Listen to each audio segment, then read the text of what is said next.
Myself, I am Harika, CJL in Physiotherapy, GJC Boys Mantani. Course Physiotherapy, first years. Subject Anatomy and Physiology, Paper 1 for first year, Unit 8, The Digestive System. The Digestive System, Introduction, Anatomy of Digestive Organs, Esophagus, Stomach, Intestines. Digestive organs అన్నవాహిక, జీర్ణాశయము మరియు ప్రేగుల యొక్క నిర్మాణం గురించి తెలుసుకుంటాము. Next digestive glands, జీర్ణ వ్యవస్థలోని జీర్ణ గ్రంథుల గురించి తెలుసుకుంటాము. Next digestion of food in the alimentary canal, జీర్ణ వ్యవస్థలో జరిగే జీర్ణ ప్రక్రియ గురించి వివరంగా తెలుసుకుంటాము. Definition of digestive system: the process of conversion of complex food substances to simple absorbate from is called digestion.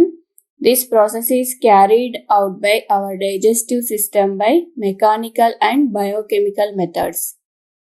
జీర్ణక్రియ అనగా మనం తీసుకున్న ఆహార పదార్థాలను రక్తంలోకి శోషించుకోవడాన్ని జీర్ణక్రియ అంటారు. అదేవిధంగా ఈ జీర్ణక్రియ ప్రక్రియ 2 పద్ధతుల ద్వారా శరీరంలోకి శోషించబడుతుంది. మొదటిది మెకానికల్, అంటే భౌతికంగా మనం తీసుకున్న ఆహారం నోటిలోకి పండ్ల ద్వారా చిన్న చిన్న పదార్థాలుగా విడగొట్టబడుతుంది. అదేవిధంగా రెండవది అంటే కెమికల్ మెథడ్, అనగా తీసుకున్న ఆహారం నోటిలో చేరిన తర్వాత లాలాజలంలోని రసాయన పదార్థాలతో కలుస్తుంది. ఈ విధంగా జీర్ణ వ్యవస్థలో ఫిజికల్ మరియు కెమికల్ మెథడ్స్ ద్వారా భౌతికంగా మరియు రసాయన పదార్థాల ద్వారా ఆహారం జీర్ణం చేయబడుతుంది. Alimentary canal, జీర్ణనాళము. The human digestive system consists of the alimentary canal and the associated glands. The alimentary canal begins with an anterior opening of the mouth and it opens it posteriorly through the anus. Digestive: break down food and absorbs digested fragments into blood. Organs: mouth, pharynx, esophagus, stomach, small intestine, large intestine and anus. మానవ జీర్ణ వ్యవస్థలో ఆహార నాళం లేదా జీర్ణనాళం మరియు అనుబంధ గ్రంథులు ఉంటాయి. జీర్ణనాళం ముందు వైపు నోరుతో మొదలై అదేవిధంగా వెనుక భాగంలోని యానస్తో ముగుస్తుంది. మనం భుజించుచున్న ఆహారంలోని కొన్ని గట్టి పదార్థం, కొన్ని మెత్తని పదార్థములు, కొన్ని ద్రవములు ఉంటాయి. ఈ ఆహారం నందు ప్రోటీన్స్, కార్బోహైడ్రేట్స్, విటమిన్స్, మినరల్స్, నీరు ఉంటాయి. నోటి నుండి యానస్ వరకు వ్యాపించిన ఆహార నాళంలో ఆహార పదార్థములు ప్రయాణం చేయనప్పుడు జీర్ణమవుతాయి. ఆర్గాన్స్ అంటే జీర్ణ నాళము లేదా ఆహార నాళంలోని అవయవాలు. దీనిలో అనేక భాగాలున్నాయి. మొదటిది మౌత్ అంటే నోరు, అదేవిధంగా ఫారింగ్స్ అనగా సప్తపద, ఈసోఫేగస్ అనగా అన్నవాహిక, స్టమక్ అనగా జీర్ణాశయము, అదేవిధంగా స్మాల్ ఇంటెస్టైన్ చిన్న ప్రేగులు, లార్జ్ ఇంటెస్టైన్స్ అంటే పెద్ద ప్రేగులు, చివరికి యానస్తో ముగుస్తుంది. Accessory digestive organs: teeth, tongue, gall bladder. Large digestive glands in salivary glands, liver and pancreas produce secretions that helps in breakdown of food. జీర్ణ వ్యవస్థకి అనుబంధ గ్రంథులు ఉంటాయి. ఇందులో అనేక జీర్ణ గ్రంథులు అనగా డైజెస్టివ్ గ్లాండ్స్ ఉన్నాయి. అదేవిధంగా లాలాజల గ్రంథులు అనగా సలైవరీ గ్లాండ్స్, అదేవిధంగా గ్యాస్ట్రిక్ గ్లాండ్స్ అంటే జఠర గ్రంథులు, అదేవిధంగా లివర్ అనగా కాలేయము, మరియు ప్యాంక్రియాస్ అనగా క్లోమము, మరియు ఇంటర్నల్ గ్లాండ్స్ వీటి యొక్క స్రావములు అంటే సీక్రీషన్స్ అంటే స్రావములు ఆహారం జీర్ణమగుటకు సహాయపడతాయి. Digestive process: first one ingestion means taking food into digestive tract, అనగా ఆహార పదార్థాలను జీర్ణనాళంలోకి తీసుకోవడాన్ని ఇంజెషన్ అంటారు. Next propulsion moves food along alimentary canal, అనగా ఆహార నాళంలో ఆహార పదార్థాల ప్రయాణం చేయడాన్ని ప్రొపల్షన్ అంటారు. స్వాలోయింగ్ అనగా మింగటం. Next peristalsis alternate waves of contraction and relaxation of muscles in organs like esophagus, stomach, intestine walls. Peristalsis అనగా అన్నవాహిక, జీర్ణాశయము మరియు ప్రేగుల యొక్క గోడలలో ఉన్న కండరాల సంకోచ వ్యాకోచ తరంగాల ద్వారా మనం తీసుకున్న ఆహార పదార్థాలు ఒక భాగం నుండి మరొక భాగం వైపుకు అనగా ముందు వైపుకు తీసుకువెళ్ళడం జరుగుతుంది. దీనినే పెరిస్టాల్సిస్ అంటారు. Next mechanical digestion means physically prepares food for enzymatic or chemical digestion. Mechanical digestion అనగా భౌతికంగా మనం తీసుకున్న ఆహార పదార్థాలను రసాయనిక జీర్ణక్రియ కోసం తయారు చేయడాన్ని మెకానికల్ డైజెషన్ అంటారు. Chemical digestion means complex food molecules broken down by enzymes released by glands for digestive organs. Chemical digestion అనగా జీర్ణ గ్రంథుల ద్వారా విడుదల చేయబడిన ఎంజైమ్స్ ద్వారా ఆహార పదార్థాలను ఇంకా చిన్న చిన్న పదార్థాలుగా విడగొట్టడాన్ని కెమికల్ డైజెషన్ అంటారు.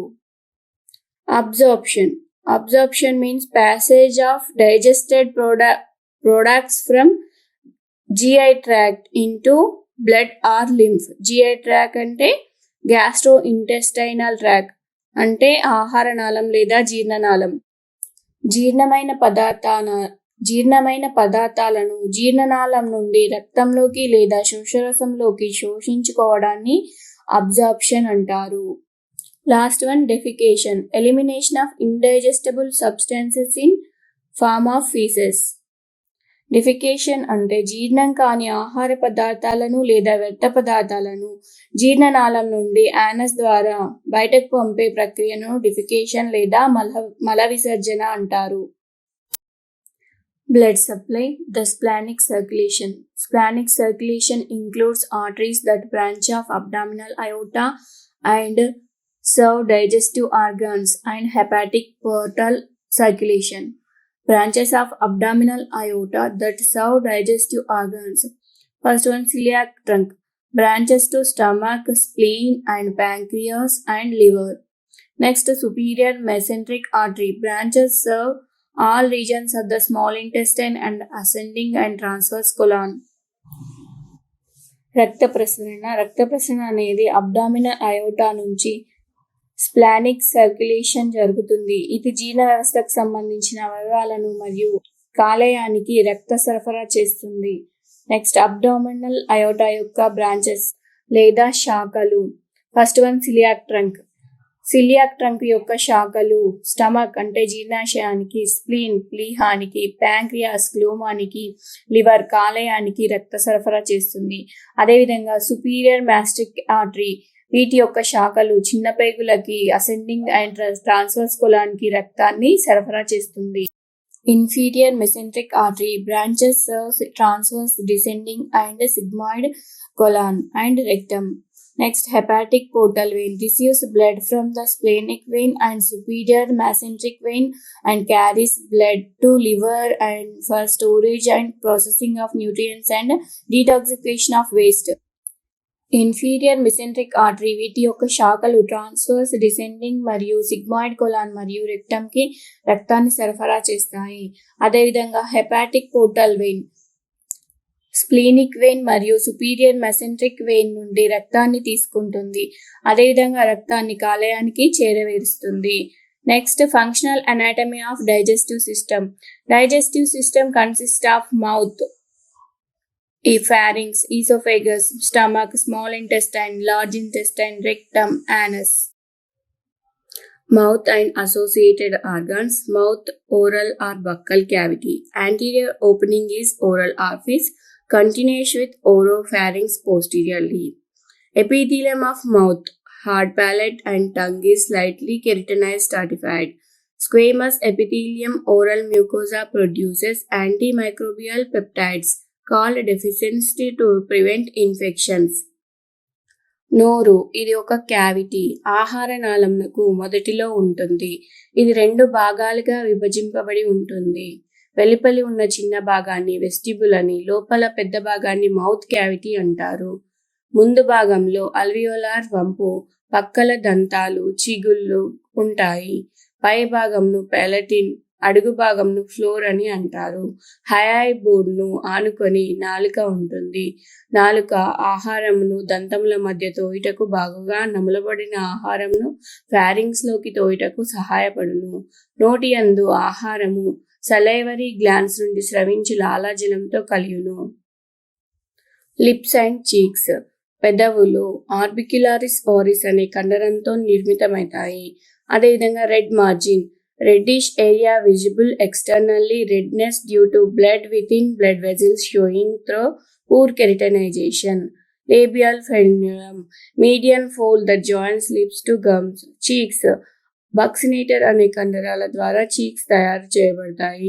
అదేవిధంగా vestibule recess between cheeks and gums and lips and gums. Oral cavity proper cavity అనేది పళ్ళతోని మరియు చిగుళ్లతోని నిర్మితమై ఉంటుంది. అదేవిధంగా palate roof of the palate మౌత్లో ప్యాలెట్ రూఫ్ భాగంలో ఉంటుంది. హార్డ్ ప్యాలెట్ ప్యాలటైన్ ఎముక మరియు మ్యాగ్జిల్లా ఎముకతోని నిర్మితమై ఉంటుంది. సాఫ్ట్ ప్యాలెట్ అస్థి కండరంతోని నిర్మితమై ఉంటుంది. నెక్స్ట్ టంగ్ అంటే నాలుక. ఇది రుచిని గ్రహించే కండర నిర్మితమైన ప్రత్యేక అవయవము. బక్కల్ క్యావిటీకి అడుగు భాగంలో ఉండి ఆహారంను మింగటానికి సహాయపడుతుంది. దీనిలో మ్యూకస్ గ్లాండ్స్ ఉంటాయి. ఆహారాన్ని బక్కల్ క్యావిటీ లోపల తిప్పి పళ్ళ మధ్య చేర్చి జీర్ణక్రియకు సహాయపడుతుంది. నాలుక పైన రుచిని గ్రహించే టేస్ట్ బర్డ్స్ ఉంటాయి. ఇవి రుచి రంధ్రాలు లేదా టేస్ట్ పోర్స్ ద్వారా తెరుచుకుంటాయి. సలైవరీ గ్లాండ్స్ వీటినే లాలాజల గ్రంథులు అంటారు. Glands inside and out side the oral cavity that secrets saliva. ఈ గ్రంథులు ఓరల్ క్యావిటీలో బయట వైపుకు మరియు లోపల వైపుకు ఉంటాయి. ఇవి ఆహారమును జీర్ణం చేయడానికి సహాయపడు ద్రవమును స్రవిస్తాయి. ఈ ద్రవమునే సలైవా లేదా లాలాజలం అంటారు. Intrinsic salivary glands are buccal glands throughout oral mucosa. Extrinsic salivary glands parotid glands ఇవి చెవికి మరియు మ్యాసిటర్ కండరానికి ముందు భాగంలో పెరోటిడ్ గ్లాండ్స్ ఉంటాయి. అదేవిధంగా మమ్స్ అంటే పెరోటిడ్ గ్లాండ్స్ కి ఇన్ఫ్లమేషన్ వస్తే మమ్స్ అంటారు. దీనికి కారణం mumps virus. Next sub mandibular glands ఇవి వాల్నట్ సైజ్ లో ఉంటాయి. ఇవి మ్యాండిబుల్ కి లోపల వైపు ఉంటాయి. సబ్లింగ్వల్ గ్లాండ్స్ ఇవి సబ్ మ్యాండిబులర్ గ్లాండ్స్ కి ముందు వైపు అదేవిధంగా నాలుక క్రింది భాగంలో ఉంటాయి. సలైవా లేదా లాలాజలము ఇది క్షారగుణం గల ద్రవము. దీనిలో కొద్ది మొత్తంగా ఘన పదార్థాలు మ్యూసిన్, టాలిన్ ఉంటాయి. టాలిన్ అనే ఎంజైమ్ మనం తీసుకున్న ఆహార పదార్థాలను పిండి పదార్థాలుగా లాలాజలం యొక్క విధులు ఆహారంను నోటిలోనికి ప్రవేశించిన వెంటనే లాలాజలంతో కలుస్తుంది. లాలాజలము నోటిని, నాలుకను, పెదవులను ఎండిపోకుండా తడిగా ఉంచి ఉచ్చారణను సులభం చేయును. లాలాజలంతో అనేక పదార్థాలు ఉండుట వలన బఫర్ వలె పనిచేసి ఆమ్లక్షార తుల్యతను క్రమపరుస్తుంది. లాలాజలంలో టైలిన్ అన్ ఎంజైమ్ కార్బోహైడ్రేట్స్ ను గ్లూకోజ్ గా మారుస్తుంది. టీత్ పండ్లు చిగుళ్లలో ఇమిడి ఉంటాయి. వీటి యొక్క primary function is mastication. Mastication అంటే నమలడానికి ఉపయోగపడతాయి. డెంటినేషన్ 2 sets ఆఫ్ టీత్ మనకి 2 సార్లు పళ్ళు వస్తాయి. ఫస్ట్ వన్ ప్రైమరీ డెంటిషన్ అంటే పాలదంతాలు. ఇవి మొదటి 6 నెలల తర్వాత వచ్చి 6 సంవత్సరాల నుండి 12 సంవత్సరాల లోపల ఊడిపోతాయి. ఇవి 20 ఉంటాయి. నెక్స్ట్ పర్మనెంట్ టీత్ వీటినే శాశ్వత దంతాలు అంటారు. ఇవి జ్ఞానదంతాలతో కలిపి మొత్తం 32 పళ్ళు ఉంటాయి. Each half of the upper and lower జా contains 8 teeth. They are 2 incisors, 1 canine, 2 premolars and 3 molars. నోటి ముందు ఉన్న పళ్లను కొరుకు పళ్ళు లేదా ఇన్సిజర్స్ అంటారు. వీటికి ఇరువైపులున్న సూది మునగల పన్నును కొరపన్ను లేదా కెనిన్ అంటారు. వాని వెనుక ఉన్న దంతములను నములు దంతాలు లేదా ప్రీమోలార్స్ అంటారు. వాటి వెనుక ఉన్న దంతములను విసురు దంతాలు లేదా మోలార్స్ అంటారు. వీటి యొక్క ఫార్ములా 2123/2123. టూత్ స్ట్రక్చర్ దంత నిర్మాణము. వివిధ ఆకృతిలో ఉన్న పండ్ల యొక్క నిర్మాణము ఒకటిగానే ఉండును. దవడ ఎముకలో ఇమిడి ఉన్న భాగంను దంత మూలము రూట్ అంటారు. నోటిలోని పొడుచుకొని వచ్చి పైకి కనిపించు భాగంను కిరీటము లేదా క్రౌన్ అంటారు. పంటి చిగురు మట్టమును కిరీటమును మూలంతో కలిగి భాగంను నెక్ అంటారు. ఒక దంతంను నిలువుగా కోసి చూస్తే అధిక భాగము డెంటిన్ అనే గట్టి పదార్థం కనిపిస్తుంది. కఠినముగా ఉండు పదార్థమే కానీ అరుగుదలకు ఆగలేదు. అందుచేత పంటి కిరీటము పింగాణి అంటే ఎనామిల్ అను సన్నని పొరచే కప్పబడి ఉంటుంది. సిమెంట్ దంతమూలమును దవడ ఎముకలోని కూపమునకు గట్టిగా బిగించును. ప్రీమోలార్ మరియు మోలార్ టీత్ కు 2 లేక 3 రూట్స్ ఉంటాయి. పంటి మధ్య ఉన్న ఖాళీ ప్రదేశంను పల్ప్ క్యావిటీ అంటారు. ఫారింగ్స్ అంటే సప్తపద. సప్తపద అనగా 7 రంధ్రాల కూడలి అని అర్థము.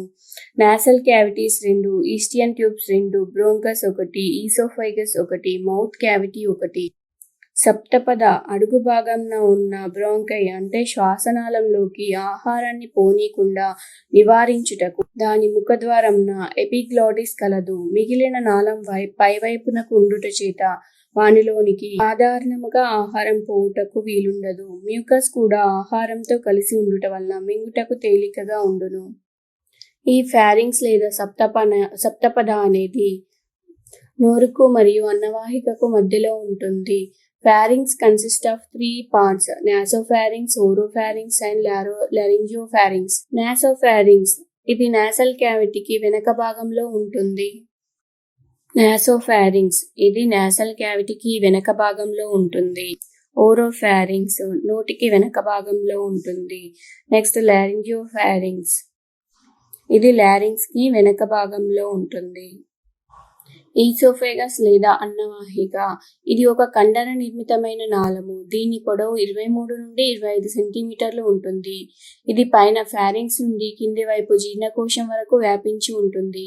ఇది ట్రాకియా లేదా వాయునాళంకు వెనుక ఉంటుంది. మ్యూకస్ కు జారేడు గుణం ఉన్నందువలన ఆహారం సులభముగా జీర్ణాశయంలోకి జారుతుంది. ఆహారము ఈసోఫేగస్ కు చేరగానే అందలి కండరములలో అలలో అంటే పెరిస్టాలిక్ చలనం కనిపించును. ముద్ద ఆహారం మ్యూసిన్తో కలిసి బోలస్ పైనున్న నాలుక భాగం సంకోచం చెంది ఆహారమును క్రిందికి నెట్టును. ఆహారం కొద్దిగా కిందికి చేరగానే ఇంతకుముందు సంకోచం చెందిన ప్రదేశము వ్యాకోచం చెందును. దీనికి కొంచెం క్రింద ఉన్న భాగము సంకోచం చెంది ఆహారం ముద్దను కిందకు తోయను. ఈ రీతిగా 1-2 నిమిషాలలో ఆహారము ఈసోఫాగస్ నుండి జీర్ణాశయమునకు చేరును. Cardiac sphincter, smooth muscle valve preventing backflow of blood from stomach into esophagus. ఈ కార్డియాక్ స్పింక్టర్ అనేది జీర్ణాశయంలో ఉన్న ఆహార పదార్థాలు వెనక వైపుకు అనగా అన్నవాహికలోకి ప్రవేశించకుండా అడ్డుకుంటుంది. జీర్ణాశయము లేదా స్టమక్ ఉదరకురము కింది భాగాన ఎడమ వైపుగా ఉన్న కండర సంచి, ఉదరకురం ఎడమ వైపున డయాఫ్రామ్ కింద ప్రాంకియాస్ స్ప్లీన్ కి ముందు భాగాన ఉంటుంది. ఇది సంకోచించినప్పుడు కొడవలి ఆకారంలో లేదా జే ఆకారంలో ఉంటుంది. జీర్ణాశయంలో 2 రంధ్రాలు 2 వంపులు ఉంటాయి. వెడల్పైన గుండ్రని భాగాన్ని ఫండస్ అని, నాళం వంటి సన్నని భాగాన్ని ఫైలోరిక్ భాగం అని, వీటి రెండింటి మధ్య భాగాన్ని బాడీ అంటారు. ఈసోఫేగస్ జీర్ణాశయంలోనికి ఒక రంధ్రం ద్వారా తెరుచుకొని ఉంటుంది. జీర్ణాశయపు గోడలందు అనియంత్రిత కండరాలతో నిర్మితమై ఉంటుంది. కొంత భాగంలో తప్ప చిన్న ప్రేగు తక్కిన భాగము అంతటినీ కప్పి ఉంచుతుంది. జీర్ణాశయ గోడలందు 4 పొరలు ఉంటాయి. మొదటిది సిరస్ కోట్, రెండవది మస్క్యులర్ కోట్, మూడవది సబ్ మ్యూకస్ కోట్, నాలుగవది mucous coat. Functions of the stomach జీర్ణాశయం విధులు. కార్డియాక్ ఆర్ఫీస్ ద్వారా ఈసోఫేగస్ ఆహారం గ్రహించి తాత్కాలికంగా నిల్వ చేస్తుంది. కండరముల సంకోచం వలన ఆహారం మిశ్రం చేయబడి జఠరరసంతో కలిసి జీర్ణక్రియకు తోడ్పడుతుంది. మిశ్రమమైన ఆహారము ఒక్కొక్కసారి పైలోరిక్ ద్వారం నుండి డియోడెనంలోకి వెళ్తుంది. హైడ్రోక్లోరిక్ యాసిడ్ ఉన్నందువలన సూక్ష్మక్రిములను నశింపజేస్తుంది. బోన్ మ్యారోలో ఆర్బీసీని తయారు చేయుటకు అవసరమైన విటమిన్ B12ను తయారు చేస్తుంది. Mucus coat made up of mucous membrane. Secretion of stomach. The mucous membrane of stomach contains glands which secretes gastric juice continuously. The secretion of gastric juice occurs due to a reflex mechanism through the vagus nerve. Second one, gastrin, a hormone secreted by the action of foodstuffs on gastric mucous membrane. Third point, psychological effect produced by a taste or smell of food. Gastric juice contains pepsin, renin, hydrochloric acid and intrinsic factor. Mucus coat అనేది mucus మెంబ్రెయిన్తో తయారు చేయబడి ఉంటుంది. Secretions of stomach, జీర్ణాశయంలోని స్రవించబడే స్రావాలు. జీర్ణాశయంలోని mucus మెంబ్రెయిన్లో గల గ్రంథులు గ్యాస్ట్రిక్ జ్యూస్ని నిరంతరం స్రవిస్తాయి. ఈ గ్యాస్ట్రిక్ జ్యూస్ స్రవించబడటం అనేది వేగస్ నర్వ్ యొక్క రిఫ్లెక్స్ మెకానిజం వల్ల జరుగుతుంది. ఆహార పదార్థాలు మ్యూకస్ మెంబ్రెయిన్ పైన ఉన్నప్పుడు గ్యాస్ట్రిన్ అనే హార్మోన్ విడుదలవుతుంది. ఈ గ్యాస్ట్రిక్ జ్యూస్లో పెప్సిన్, రెనిన్, హైడ్రోక్లోరిక్ యాసిడ్ ఉంటాయి. స్మాల్ ఇంటెస్టైన్ లేదా చిన్న పేగు, ఇది మెలికలు తిరిగిన నాళము పైలోరిక్ నుండి ఇలియం వరకు వ్యాపించి ఉంటుంది. దీని పొడవు సుమారు 6 మీటర్లు. అబ్డామినల్ క్యావిటీ క్రింది భాగంలో మధ్యలో పెద్ద పేగు యొక్క వంపుల వల ఇమిడి ఉంటుంది. చిన్న పేగు 3 భాగాలుగా విభజించబడి ఉంటుంది. Duodenum, jejunum, ileum. First one duodenum. ఇది చిన్న పేగు యొక్క ముందు భాగము స్టమక్ యొక్క పైలోరిక్ చివర దీనిలోకి ప్రవేశిస్తుంది. దీని పొడవు 25 సెంటీమీటర్లు. పొట్టిగా వెడల్పుగా ఉంటుంది. పైలోరిక్ చివరి నుంచి మొదలై డియోడినం వెనుకకు సాగి పైకి లివర్ వరకు ఆపేస్తుంది. అక్కడి నుండి కిందకు వంగి కుడి మూత్రపిండంకు ముందుకు సాగి తరువాత ఎడమవైపుకు తిరిగి డియోడినంతో కలుస్తుంది. జెజునం, ఇది ఖాళీ పేగు. డియోడినం నుండి ఇలియం వరకు వ్యాపించి ఉంటుంది. నెక్స్ట్ ఇలియం, ఈ భాగము అనేక మెలికలు తిరిగి ఉంటుంది. పెద్ద పేగు వరకు వ్యాపించి ఉంటుంది. ఫంక్షన్స్ ఆఫ్ స్మాల్ ఇంటెస్టైన్, చిన్న పేగు విధులు. దీనిలో జీర్ణగ్రంథులు ఉండుట వలన ఆహారం సులభంగా జీర్ణమగును. జీర్ణమైన ఆహారము విల్లైలో చాలా వరకు జీర్ణమవుతుంది. చిన్న పేగులకు 3 ముఖ్యమైన రసాలు చేరుతాయి. అవి pancreatic juice, bile juice, intestinal juice. జీర్ణం కాగా మిగిలిన పిప్పి అంటే వేస్ట్ ఇలియోసికల్ వాల్వ్ ద్వారా పెద్ద పేగులోనికి పోతుంది. చిన్న పేగులలో జీర్ణం ఈ క్రింది విధంగా ఎంజైమ్స్ ద్వారా జరుగుతుంది. Enterokinase which converts trypsinogen, erepsin, polypeptides ని అమైనో యాసిడ్స్ గా మారుస్తుంది. సూక్రోజ్, మాల్టోజ్ అండ్ లాక్టోజ్లు డైసాకరైడ్స్ ను మోనోసాకరైడ్స్ గా మారుస్తాయి. అదేవిధంగా చిన్న పేగులలో జీర్ణమైన ఆహారము విల్లైల ద్వారా శోషించబడుతుంది. Villi are minute projections which are present in the inner mucous coat of the intestine. The villi give a velvety appearance to the intestinal mucous membrane. Each villus has a central lymphatic vessel called a lacteal. Fats are absorbed into lacteal and carried to thoracic duct. A network of capillaries surrounding the lacteal.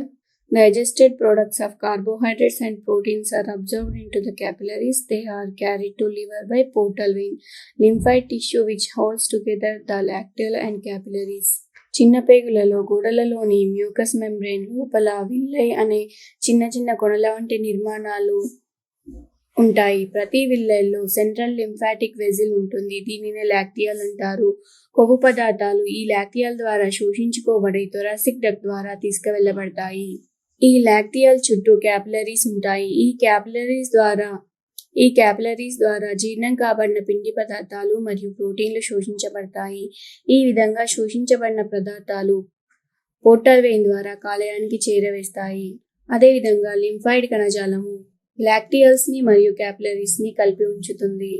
Large intestine పెద్ద పేగు. ఇది దళసరిగా ఉంటుంది, చిన్న పేగు కన్నా పెద్దది, వెడల్పుగా ఉంటుంది. దీని పొడవు 1.5 మీటర్లు. ఇలియం నుంచి యానస్ వరకు వ్యాపించి ఉంటుంది. దీనిని 4 భాగాలుగా విభజించవచ్చును. Caecum, colon, rectum, anus. Caecum ఇది పేగు యొక్క మొదటి భాగము. దీని పొడవు 6 సెంటీమీటర్లు. ఇది ఇలియం నుంచి పదార్థాలను పెద్ద పేగులోకి పంపుతుంది, కానీ వెనుకకు రానియదు. కోలాన్ సీకం తర్వాతి భాగం నాళం వలె ఉండి 4 భాగాలుగా విభజించబడి ఉంటుంది. Ascending colon, transverse colon, descending colon మరియు సిగ్మాయిడ్ కోలాన్. ఈ సిగ్మాయిడ్ కోలాన్ శ్రోణీయ ప్రాంతంలో ఎస్ వలె వంగి సిగ్మాయిడ్ భాగాన్ని నిర్మించి రెక్టంతో కలుస్తుంది. ఫంక్షన్స్ ఆఫ్ లార్జ్ ఇంటెస్టైన్ పెద్ద పేగు విధులు. జీర్ణమైన ఆహారం నుండి నీటిని, సోడియం క్లోరైడ్, మినరల్స్, కొన్ని విటమిన్స్ను గ్రహించి మలంను తయారు చేయును. మలం మెత్తగా జారి బయటకు వచ్చినట్లు చేయుటకు అవసరమగు మ్యూకస్ను తయారు చేయును. పెరిస్టాల్టిక్ చలన సహాయంతో మలమును రెక్టం వరకు నెట్టును. మల విసర్జన మెడుల్లా ఆబ్లాంగేటా అదుపులో ఉంటుంది. రెక్టం నిండగానే మెదడు నుండి వార్తను గ్రహించి యానస్ తెరుచుకొని మలం బయటకు పోతుంది. రెక్టము ఇది 12 సెంటీమీటర్ల పొడవు ఉంటుంది. కిందికి సాగి పాయువుతో కలుస్తుంది. ఇది పెల్విస్ భాగంలో ఉంటుంది. యానస్ ఇది పేగు చివరి భాగము. ఇది 3 సెంటీమీటర్ల పొడవు ఉంటుంది. ఒక రంధ్రం ద్వారా బయటకు తెరుచుకొని ఉంటుంది. ఇక్కడ 2 స్పింక్టర్స్ మజిల్స్ అంటే సంవరణి కండరాలు ఉంటాయి. మల విసర్జన సమయంలో ఈ కండరాలు సహాయపడతాయి. Next defecation. జీర్ణం కాని ఆహార పదార్థాలను లేదా వ్యర్థ పదార్థాలను జీర్ణనాళం నుండి యానస్ ద్వారా బయటకు పంపే ప్రక్రియను డిఫికేషన్ లేదా మనము మల విసర్జన అంటారు. Digestion of food in the alimentary canal. జీర్ణనాళంలో ఆహారం జీర్ణం అవటం లేదా జీర్ణక్రియ జరగడం గురించి తెలుసుకుందాం. ఫుడ్ కంటైన్స్ ఆహార పదార్థాలలో కార్బోహైడ్రేట్స్ అంటే పిండి పదార్థాలు, ప్రోటీన్లు లేదా పోషక పదార్థాలు, ఫ్యాట్స్ అనగా కొవ్వు పదార్థాలు ఉంటాయి. మొదటగా కార్బోహైడ్రేట్స్. లాలాజలంలో ఉన్న టయాలిన్ ఆహారంలో ఉన్న పిండి పదార్థాలను చక్కెరలుగా మారుస్తాయి. వీటినే మాల్టోజ్ అంటారు. ఈ ప్రక్రియ నోటి లోపల జరుగుతుంది. అదేవిధంగా చిన్న పేగులలో విడుదలైన ఎంజైమ్స్ ద్వారా అన్ని రకాల చక్కెర పదార్థాలు మోనోసాకరైడ్స్గా అంటే గ్లూకోజ్గా తయారవుతాయి. అదేవిధంగా ఈ గ్లూకోజ్ చిన్న పేగులలో ఉన్న విల్లై ద్వారా శోషించుకోబడతాయి. తర్వాత పోర్టల్ వెయిన్ ద్వారా కాలేయం లోపల గ్లైకోజన్గా నిల్వ చేయబడతాయి. ప్రోటీన్స్ డైజెస్టివ్ ఎంజైమ్స్ ప్రోటీన్లు పెప్టోన్లుగా, పాలీపెప్టైడ్స్గా, చివరకు అమైనో యాసిడ్స్గా తయారు చేస్తాయి. ఈ అమైనో యాసిడ్స్ చిన్న పేగుల్లో ఉన్న విల్లై ద్వారా శోషించుకోబడి కాలేయానికి చేరవేయబడతాయి. ఫ్యాట్స్ కొవ్వు పదార్థాలు. చిన్న పేగుల్లో క్లోమం ద్వారా విడుదలైన లైపేజ్ అనే ఎంజైమ్ కొవ్వు పదార్థాలను ఫ్యాటీ యాసిడ్స్ లేదా కొవ్వు ఆమ్లాలుగా మరియు గ్లిజరాల్స్గా మారుస్తాయి. ఇవి కూడా చిన్న పేగులలో ఉన్న లాక్టల్ విల్లై ద్వారా శోషించుకోబడతాయి. తర్వాత థొరాసిక్ డక్ట్ ద్వారా రక్తంలోకి బ్రాంకోసెఫాలిక్ వెయిన్ ద్వారా ప్రవేశిస్తాయి. పై విధంగా మనం తీసుకున్న ఆహార పదార్థాలలో ఉన్న పిండి పదార్థాలు, ప్రోటీన్లు మరియు కొవ్వు పదార్థాలు రక్తంలోకి శోషించుకోబడతాయి. Questions for examination point of view. Short answer type questions. First one, what are the functions of GI tract? జీర్ణనాళం యొక్క విధులు ఏమిటి? Second one, what are the parts of the digestive system? జీర్ణ వ్యవస్థలోని భాగాలు ఏమిటి? Third one, write the types of salivary glands. లాలాజల గ్రంథుల రకాల గురించి వ్రాయండి. Fourth one, what are the functions of saliva? లాలాజలం యొక్క విధుల్లో ఏమిటి? What is peristalsis? పెరిస్టాల్సిస్ అనగానేమి? రైట్ అబౌట్ ఈసోఫేగస్ అన్న వాహిక గురించి రాయండి. Next, what are the secretions of stomach? జీర్ణాశయంలో విడుదలయ్యే స్రవాలు ఏమిటి? Next, what are the functions of small intestine? చిన్న పేగు యొక్క విధులు ఏమిటి? Next, what are the functions of large intestine? పెద్ద పేగు యొక్క విధులు ఏమిటి? Define defecation. మల విసర్జన అనగానేమి? Long answer type questions. Explain the structure of digestive system. జీర్ణ వ్యవస్థ యొక్క నిర్మాణం గురించి వివరించండి. Second one, explain the structure of the stomach and its digestive function. జీర్ణాశయం యొక్క నిర్మాణము మరియు వాటి యొక్క జీర్ణక్రియ విధుల గురించి వివరించండి. Next, explain the process of digestion. Explain the process of digestion and absorption of food in alimentary canal. జీర్ణ వ్యవస్థలో జీర్ణక్రియ విధానం మరియు శోషణ గురించి వివరించండి.